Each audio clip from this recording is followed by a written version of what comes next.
Kok ini udah menjelang akhir tahun 2024 ya. Penasaran sih, ada nggak sih yang namanya window dressing di akhir tahun ini? Oke, nah jadi kita bicara by data lah ya, supaya valid. Jadi kalau kita tarik data 10 tahun ke belakang, probabilitas IHSG mencatatkan return yang positif di bulan Desember itu mencapai hampir 90%. Sebenarnya betul bahwa kita memang tidak bisa membeli indeksnya itu sendiri atau IHSG itu sendiri. Tapi kita bisa beli saham-saham yang mungkin weighted-nya atau bobotnya terhadap IHSG itu besar. Nah, salah satu contohnya misalkan apa? Misalkan perbankan. Orang itu, investor sekarang lebih berani untuk menaruh asetnya di aset yang Berisiko lebih tinggi. berisiko. Ya, kripto, ya saham.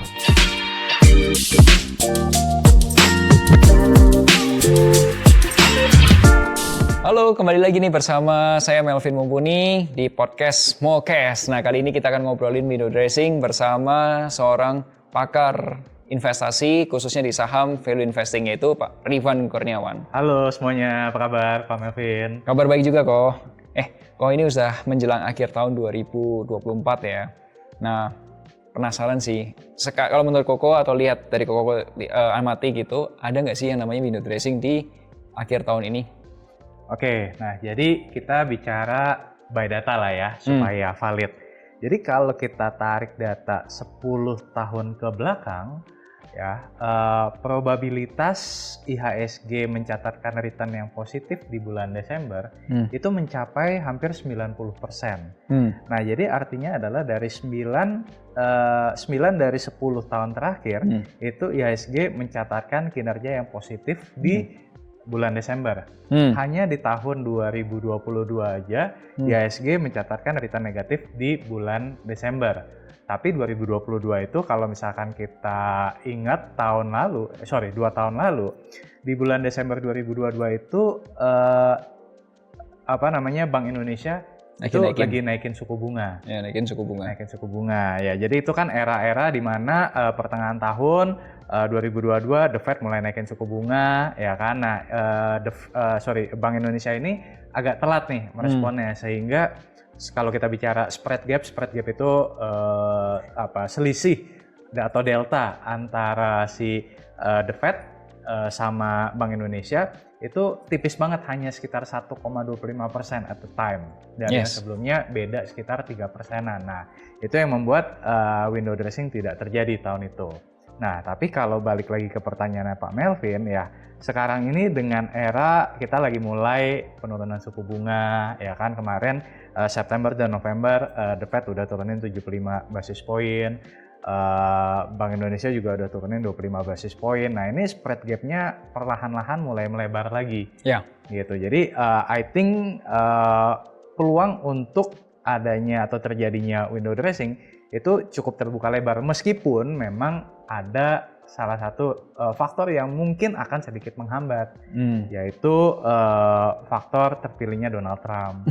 Nah, jadi memang Trump effect ini kalau kita bicara di bulan November itu masih cukup kencang. Ya, karena terpilihnya Trump itu membuat optimisme bahwa ya sesuai dengan slogannya dia ya, America Great Again. Make America Great Again, ya kan, MAGA gitu ya. Membuat nih banyak aliran dana ya kembali lagi ke negara Paman Sam. Ya, cuma saya percaya bahwa hal tersebut hanya bersifat sementara gitu, karena ya kalau kita lihat narasi besarnya adalah ya tadi penurunan suku bunga dan uang beredar itu akan banyak lagi masuk ke negara berkembang seperti Indonesia. Anyway, teman-teman, window dressing itu tuh adalah fenomena kenaikan harga-harga saham di Indonesia, khususnya dalam konteks kita ngobrol di akhir tahun atau di bulan Desember. Nah, anyway, tapi logikanya kenapa sih kok di akhir tahun malah naik gitu harga? Ini udah kayak last price gitu atau gimana sih? Ya, kalau dipikir secara logika kenapa cenderung terjadi window dressing, sebenarnya ada 3, Pak Melvin. Yang pertama itu kalau kita lihat dari segi emitennya. Oke, perusahaannya ya? Ya, perusahaannya. Perusahaan ini kan pasti ingin terlihat baik ya, secara kinerja. Nah, makanya biasa kan Q4 itu jadi kesempatan terakhir gitu untuk mempercantik di sini dalam pengertian yang positif ya, supaya buku keuangannya itu di tahun tersebut terlihat baik gitu kan. Nah, jadi makanya banyak perusahaan yang earnings-nya itu naik di Q4 itu. Kelihatan perusahaannya bertumbuh gitu kan. Nah, itu biasanya tuh di Q4 ya kan. Itu faktor pertama. Kemudian yang kedua kalau kita bicara dari sisi kayak fund manager. Nah, fund manager ini kan biasanya juga kinerja diukur tahunan. Nah, bulan-bulan Desember itu kan biasanya dia akan menjadi last chance lah, bisa dibilang untuk memperbaiki kinerjanya. Nah, dia akan ibaratnya lebih mirroring ke saham-saham yang kemungkinannya itu akan lebih besar untuk meningkat di bulan Desember. Ya kan? Dan yang ketiga kalau kita bicara investor retail secara keseluruhan, ini biasanya lagi punya banyak duit. Kenapa? Karena bonus akhir tahun ya kan, itu kan biasanya di akhir tahun ya kan. Nah, begitu ada bonus ya bisa dipakai buat beli saham lagi. Nah, itulah yang kenapa window dressing itu cenderung terjadi di akhir tahun. Tapi ya kok kan kalau window dressing itu kan yang dilihat tuh biasanya IHSG gitu, indeksnya gitu, bukan satuan sahamnya gitu. Katakanlah rata-rata harga saham di Indonesia atau indeks IHSG-nya mengalami kenaikan. Tapi kita kan nggak bisa beli IHSG kok. Jadi IHSG-nya naik pun kita nggak dapat cuan dong. Sebenarnya betul bahwa kita memang tidak bisa membeli indeksnya itu sendiri atau IHSG itu sendiri. Tapi kita bisa beli saham-saham yang mungkin weighted-nya atau bobotnya terhadap IHSG itu besar. Nah, salah satu contohnya misalkan apa? Misalkan perbankan. Nah, kalau kita bicara saham-saham perbankan, pas banget nih sebenarnya pas kita ngobrol ya di akhir November ini, bisa dikatakan saham-saham perbankan ini lagi di diskon. Ya kan? Nah, jadi nyambung tuh yang tadi kita ngobrol tentang Trump effect ya, kemudian lagi capital outflow ya, uang keluar dan kemudian harga saham turun. Nah, ini yang membuat menjadi menarik sebenarnya. Gitu, karena di satu sisi penurunan harga saham ini justru membuat valuasi dari saham-saham perbankan yang sebelumnya itu cukup mahal, sekarang ini justru lagi cukup murah, lagi diskon. Dan itu satu faktor. Kemudian faktor kedua, biasanya kalau kita bicara saham perbankan ya, biasanya itu membagikan dividen lebih awal daripada emiten-emiten non perbankan. Nah, itu faktor kedua juga yang kenapa membuat saham-saham perbankan ini di tengah capital outflow, di tengah penurunan harga saham ini justru menjadi sebuah peluang investasi yang menarik juga sebenarnya. Gitu. Nah, jadi menjawab pertanyaan tadi kenapa kalau misalkan kita tidak bisa membeli IHSG-nya, gimana dong? Ya, kita bisa membeli saham yang bobotnya terhadap IHSG itu cukup besar ya, salah satunya adalah perbankan. Tadi kan gue cerita nih di dalam histori 10 tahun terakhir atau sejarah 10 tahun terakhir itu ada 1 tahun di mana IHSG itu gagal window dressing gitu, ditutupnya tuh malah turun gitu akhir tahun gitu. Dan pada saat itu terjadi karena suku bunga Amerika mengalami kenaikan, sedangkan waktu itu suku bunganya Indonesia belum sempat naik atau kalah cepat gitu gerakannya. Nah, ada nggak sih hal-hal lain yang bisa menyebabkan window dressing itu gagal terjadi selain case tadi gitu? Hal-hal yang membuat window dressing gagal terjadi ya mungkin bicara soal makro ya. Bicara soal makro misalkan kayak kalau misalkan terjadi perang, ya itu kan di luar kontrol kita. Betul. Tapi kalau yang menurut pengalaman saya, even in the worst situation ya kan, contoh deh, misalkan kayak tahun 2008, itu ketika saya pertama kalinya juga masuk ke dalam pasar modal ya. Itu Januari, Februari, Maret, pokoknya sampai Oktober, November itu masih negatif. Tapi Desember positif.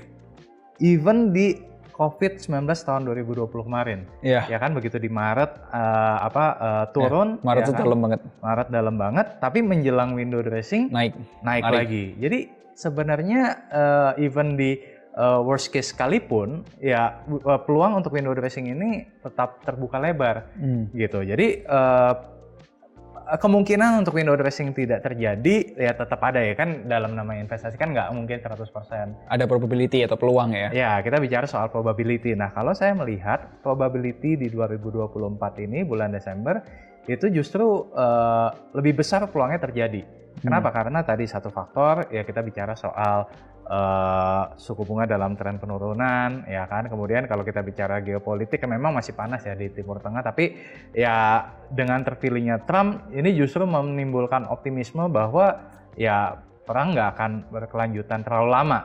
Tapi memang ya tidak bisa dipungkiri akan ada faktor mungkin perang dagang. Tapi itu kan kita bicara mungkin nantilah setelah Trump menjabat, sekarang aja belum. Belum, gitu kan. sekarang belum. Ya masih transisi gitu kan. Nah tapi tadi ya mungkin yang bisa menghambat itu ya kalau saya lihat mungkin kalau memang sentimen dari Trump efek ini sebegitu kuatnya, ya itu mungkin aja membuat window dressing tidak terjadi di dalam negeri gitu. Kalau Trump efek kayaknya lebih kuat di kripto ya kok ya? Ya betul. Ya, tapi nggak juga. Kripto memang iya kan Bitcoin naik segala macam. Tapi kalau kita bicara soal S&P 500 itu juga sekarang naik. masih lagi all time high. Lagi all time high. Ya, lagi kan, naik. Gitu. Lagi Jadi naik. banyak saham-saham yang kebetulan saya juga ya, invest di US itu naik gila-gilaan juga. Gitu. Jadi sama lah. Tapi narasi besarnya kalau saya lihat adalah orang itu investor sekarang lebih berani untuk menaruh asetnya di aset yang berisiko lebih tinggi. berisiko. Ya kripto, ya saham. Ya, karena ada tren penurunan suku bunga di Amerika kan. Betul. Oke. Anyway kok, kalau seandainya ada orang yang mikir, masuk deh beli saham di bulan Desember gitu, telat nggak sih? Menurut saya tergantung saham apa juga sih yang dibeli ya. Kalau misalkan saham yang udah naik gila-gilaan dibeli ya risikonya tentu gede banget ya. Tapi kalau misalkan, nah ini menarik Pak Melvin. Jadi saya risetkan. Jadi saya pengen tahu saham dari bulan awal tahun ya, dari bulan Januari 2024 sampai dengan akhir November ya, yang kenaikannya di atas 5%, itu ternyata hanya 25%. Jadi artinya hanya 1/4 dari total 900 lebih emiten yang melantai, itu hanya 1/4 yang naik. Sementara 75%-nya itu either dia masih sideways atau malah turun. Oke. Nah, artinya apa? Kalau satu sisi mungkin kita lihat, saham nggak menarik, 75% turun, 25% hanya cuma 25% yang naik. Tapi kalau kita lihat dari sisi mata uang sebaliknya, justru kita bisa melihat, justru ini peluang nih. Yes. 75% masih sideways atau masih turun, berarti artinya menjawab pertanyaan Pak Melvin tadi, saya nggak ketinggalan. Nah, jadi tapi ya nggak semua saham yang turun kita langsung lantas kita beli ya. Tentu kan kita mesti lihat ya kinerja keuangannya, prospeknya ke depan seperti apa, ada growth story atau tidak, ya kan. Nah, strateginya seperti itu. Nah, jadi poin saya adalah justru kita bisa melihat dari sudut pandang investor. Kalau misalkan 75% belum naik, berarti peluang saya masih besar nih. Betul. Kedua, kita lihat dulu earnings-nya. Naik nggak gitu ya? Naik nggak, ya kan? Ada juga yang earnings-nya memang turun, ya kan? Tapi ada juga kok yang earnings-nya naik. Nah, berarti kan kalau misalkan earnings-nya naik dan kita proyeksi di 2025 masih akan terus meningkat, ya sementara harga sahamnya mungkin belum diapresiasi, berarti kan ini menjadi sebuah kesempatan. Ya, mumpung diskon. Mumpung diskon. Nah, jangan nanti begitu udah naik gila-gilaan baru dikejar, ya udah telat. Gitu. Oh ya, teman-teman Sobat Mocuan, siapa tahu ya, biasanya saya lihat banyak orang-orang yang mau invest di saham, tapi bisa jadi karena kesibukannya atau mungkin karena waktunya nggak punya banyak waktu buat riset saham, nggak punya banyak waktu buat ngikutin pergerakan saham dan lain sebagainya gitu. Jadi kehilangan opportunity itu. Yeah. Nah, kalau di Moduit itu tuh ada sebuah service, sebuah layanan yang namanya tuh Mosaic, Moduit Stock Advisory Services. Intinya apa? Intinya gini. Teman-teman, Sobat Mocuan yang mungkin tadi masih terhalang dengan waktu dan lain sebagainya itu bisa dibantu dengan advisor. Jadi dibantu informasinya, research-nya, advisory-nya. Jadi udah matang nih, advisory-nya tuh udah matang.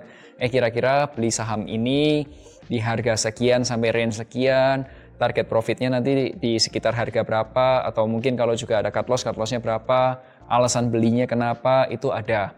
Dan itu bukan paksaan beli. Teman-teman juga masih bisa lihat, ini alasannya oke enggak dan lain sebagainya. Nama layanannya adalah Mosaic. Nah, teman-teman Sobat Mocuan bisa kontak wealth advisor-nya atau juga di link Moduit berikut ini. Oke, sampai jumpa di Mokes episode berikutnya. Bersama Moduit, investasi reksadana, obligasi dan saham aman dan terpercaya.